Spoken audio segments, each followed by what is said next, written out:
Understanding ADHD in your marriage. The ADHD effect. It was the best of times. It was the worst of times. It was the age of wisdom. It was the age of foolishness. It was the epoch of belief. It was the epoch of incredulity. Charles Dickens, A Tale of Two Cities. Marriages affected by ADHD, an acronym for Attention Deficit Hyperactivity Disorder, like all marriages, range from highly successful to completely disastrous. It is safe to say, though, that those distorted by ADHD symptoms sit squarely in the worst of times. Pain and anger abound. During the worst times, you can barely talk to each other. When you do, you rarely agree or see things the same way. You're frustrated that you've gotten to this point, and you're incredulous that you haven't been able to make things better. Both of you have begun to suspect that your spouse doesn't really want to improve things.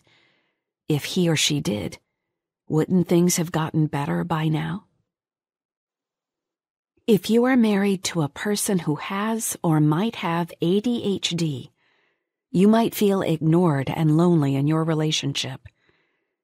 Your spouse never seems to follow up on what he agrees to do, so much so that you may feel as if you really have another child in your home instead of an adult.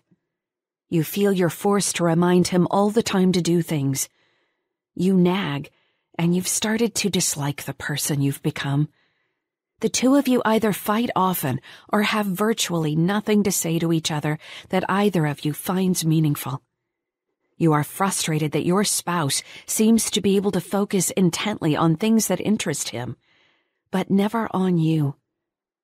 Perhaps worst of all, you feel intense stress from not knowing whether you can rely on him and feeling saddled with almost all of the responsibilities of the household, while your spouse gets to have all the fun.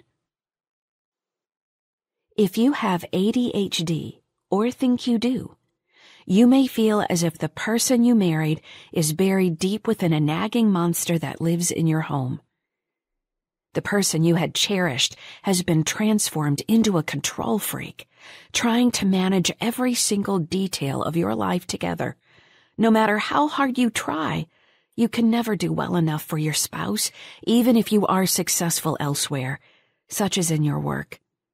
The easiest way to deal with her is simply to leave her alone,